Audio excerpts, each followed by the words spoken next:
You ever wonder why some Black women build wealth and some don't? We all have similar advantages and disadvantages. Most of us are educated, so it clearly has nothing to do with intelligence. I would even say it has nothing to do with income either, because even if you earned more money, it's nearly impossible to get to the next level of wealth based on what you're doing right now. How the saying goes, what got you here won't get you there. And that's true. I built wealth and retired in my 40s. That's what, 20 years sooner than the standard? And I credit that to one thing. Let's talk about it. Hey, I'm Malika, a stock market investor and a money coach. I built my portfolio to fund my freedom, and child, I walked away from corporate America at the height of my career. I was tired. I was done. But now I live abroad on passive income generated from that portfolio, and I coach other professional Black women who want the same freedom. And I'm starting to notice something about every client. Once she finally has that light bulb moment, and I can see it when it's happening too, but once she has that light bulb moment, something clicks and then her progress accelerates. And it made me think about my own financial journey, what we all need to guide us towards success. I'll explain what I mean. I remember when I was training for my first 5K race. I promise I'm going somewhere with this. Let me cook for a minute. But I was using this app called Couch to 5K as my training program. And I was training for weeks. I was mostly running by myself. Some of it was outside, and some I would run on the treadmill if it was too hot out or if it was raining. But I was doing my best, trying to be consistent, trying to build up my endurance and prepare for something I had never done before. So, to hold myself accountable, I was sharing my experience online. Back then, I used to blog, but and I think was Twitter was a thing back then. Twitter was popular then. But I would share my experiences online. I would share everything, the good, the bad, and the ugly. And woo child, there was a whole lot of ugly. But I remember as I was sharing my experiences every day, every week leading up to the race, there were two women that followed me and they saw me preparing for this race. And they were also runners. They had run dozens of races before, so they knew what I was going through. So every time I would post an update about my training schedule, how I felt, what felt challenging, what I wasn't able to accomplish, when I skipped the training day, whatever I shared, they would always comment on my posts and try to encourage me through the training. Girl, one day I was having a really hard time. And I started questioning if I could really run this race. And I shared my thoughts on the blog, and one of them reached out to me and offered to run the race with me.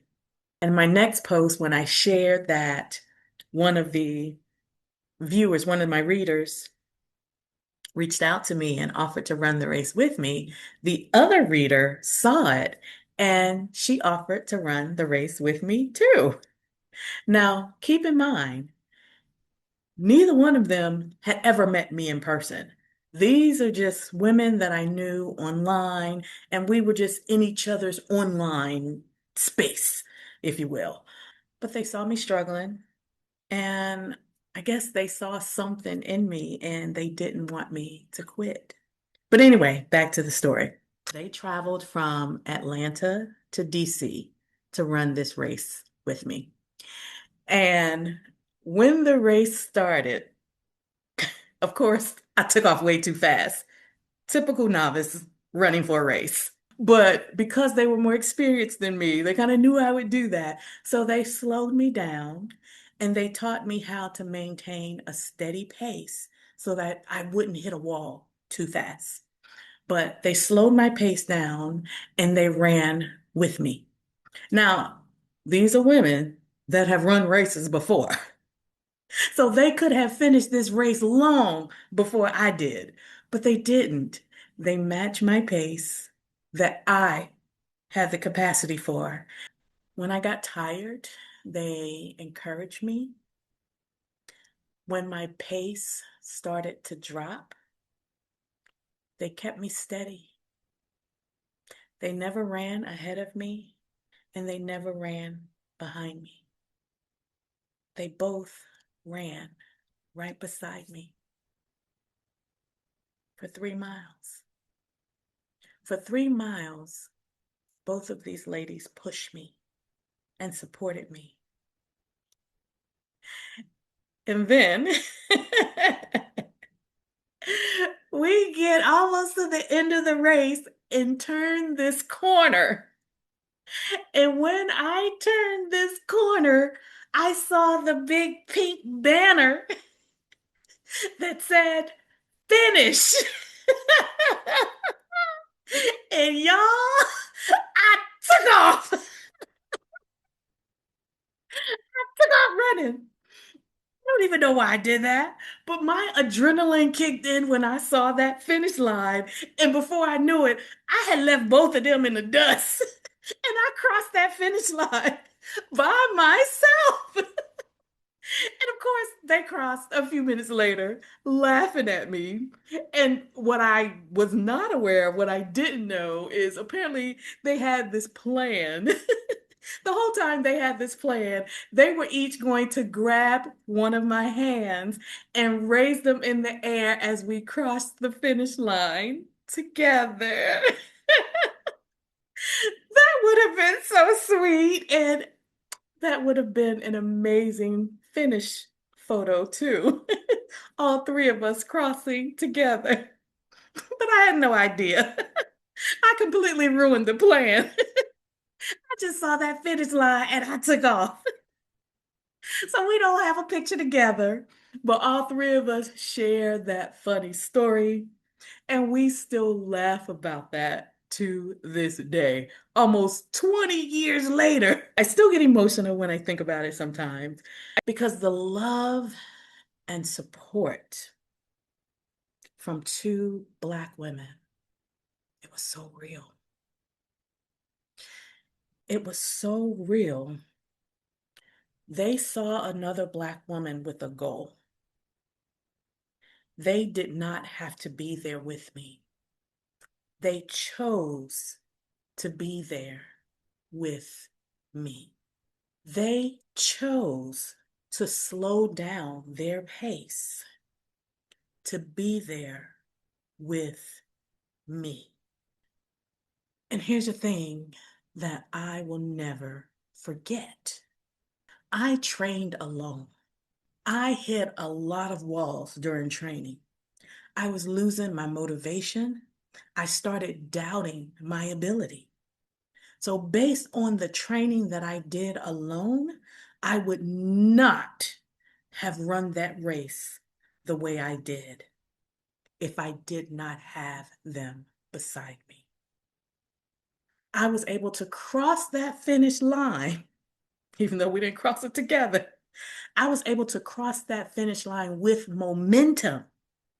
I wasn't exhausted. I did not hit a wall. I did not quit because I had two ladies pushing me, encouraging me, supporting me, and holding me accountable for the entire 3 miles so that I wouldn't quit on myself. If I were alone, I probably would have.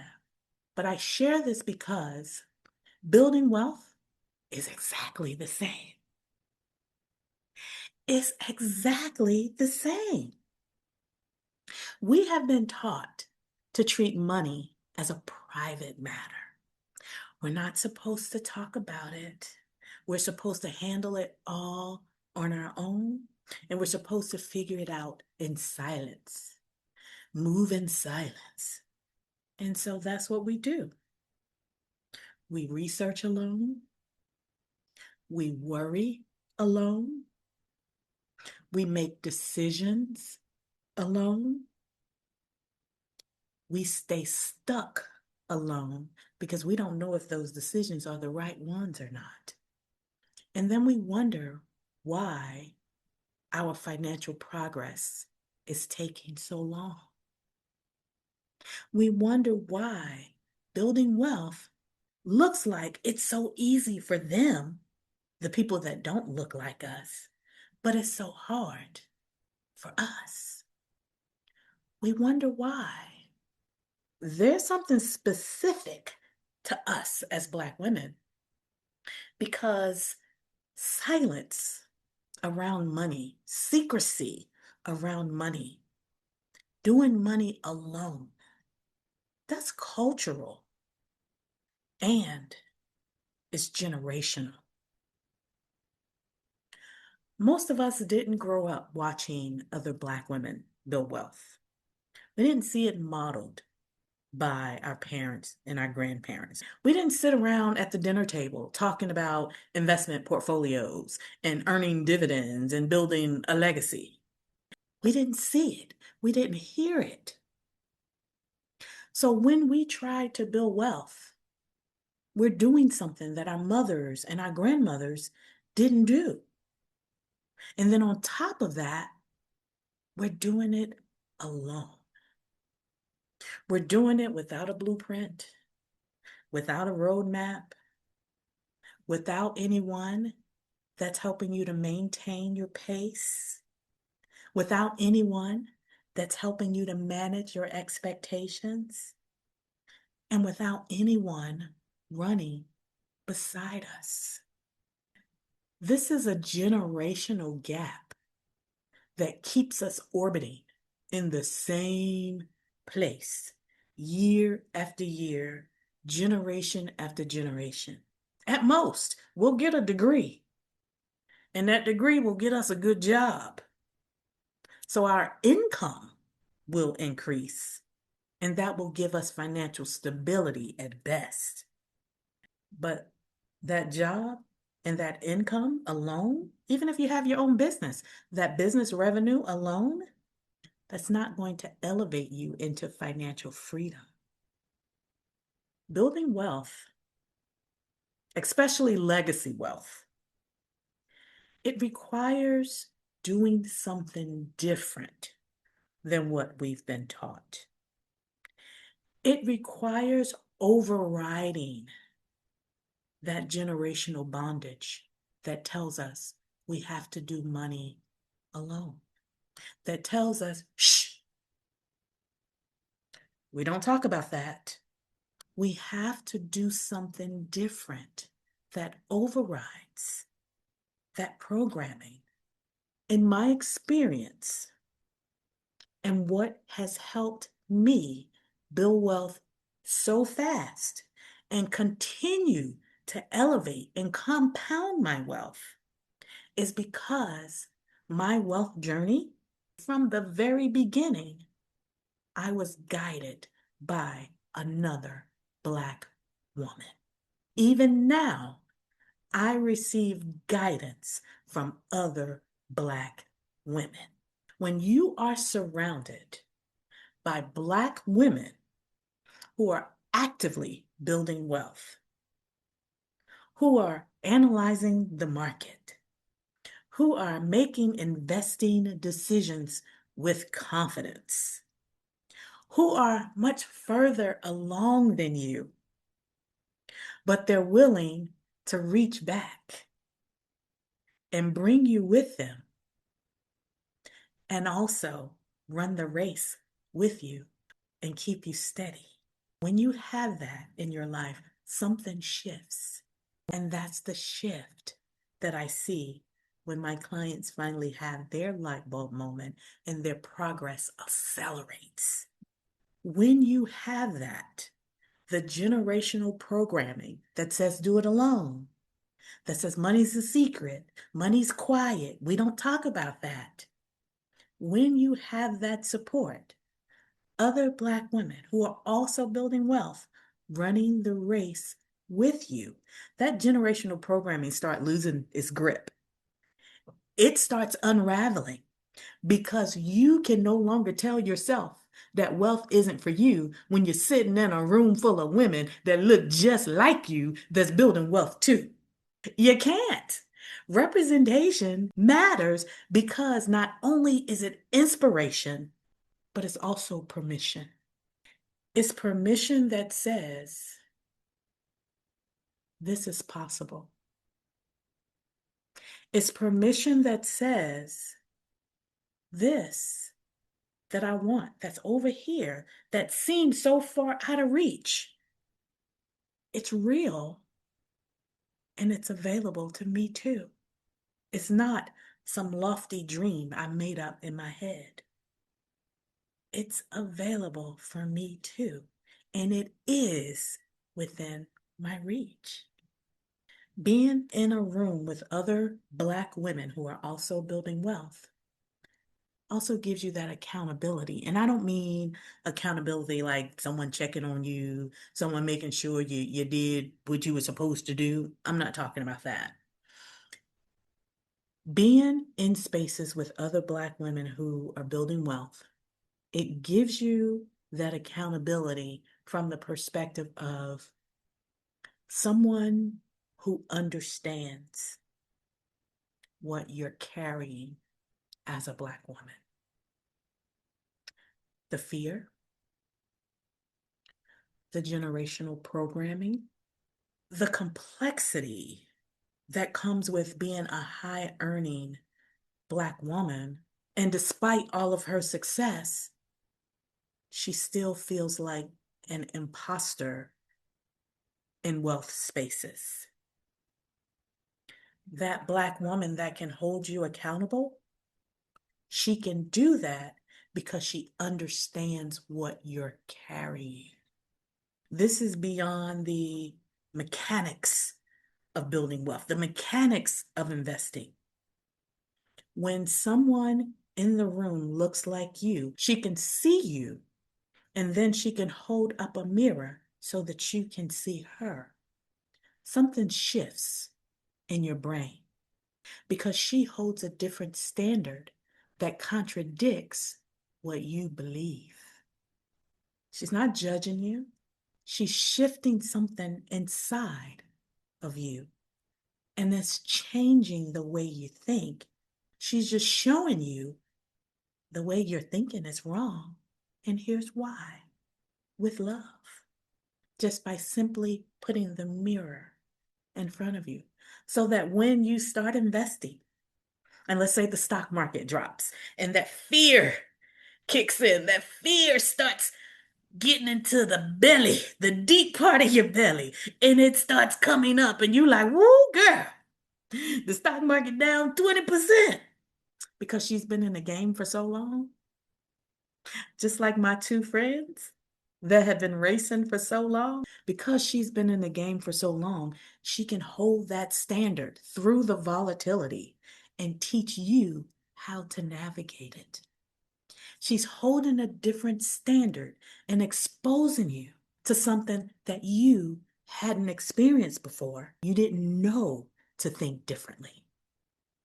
And through those conversations, when she's teaching you how to navigate through the volatility, you will eventually start seeing how wealth is built and how you can do it too. And that's how we start to normalize conversations that our families never had. That's how we start healing the wounds that kept us from wealth in the first place. And then you can start elevating from the level where you are now, financial stability, and start building wealth because you had someone to unlock something inside of you that was generational. And then together we start building wealth faster than we expected because none of us has to figure it out alone. Just like that race, I didn't have to run that race alone. Those two women that ran with me that day, both of them have now been through my coaching programs. One of them She's just starting to build wealth. And the other one is working towards her finish line. And she's almost there. And the beauty of this full circle moment is that I get to be for them what they were for me that day 20 years ago. I get to slow down my pace and run beside both of them on their wealth journey. When they get tired, when they get frustrated, when they feel overwhelmed, I'm the one now that gets to keep them steady, to show them how to maintain a steady pace. I get to be there when they turn their corner and see what's possible. I can't wait for that moment to come. But for sure, it's going to be a full circle moment. And this is why I love being a coach. It's not about investing in ETFs and mutual funds and blah, blah, blah, the mechanics of investing. Now, don't get me wrong, that part is fun. But what I love the most about being a coach is helping her to unpack that generational weight that somehow, somewhere along the way told her that wealth is not for me. Helping to restore that confidence in her and guiding her transformation so that she can build wealth. To me, that's a gift. I don't believe there's anyone on this earth that has built legacy wealth and did it alone. I don't believe it. There is no one that has built legacy wealth and they did it alone. And you don't have to either. There are Black women wealth builders. We out here. There are Black women wealth builders that can run beside you. There are Black women wealth builders who understand what you're carrying. There are Black women wealth builders who will keep pace with you and encourage you when you want to slow down. There are Black women wealth builders who will celebrate with you when you see your finish line. If you want to be in the room with her, the link to schedule a wealth clarity call is in the description. But I promise you, I was in your shoes and I still see myself in you now. That's how I'm able to put the mirror up to my clients because I finished my race and I'm now financially free. But I'm not done because I'm going back. I'm going back to run the race with 100 more Black women who look just like me. I thank you so much for watching. Until next time, bye for now.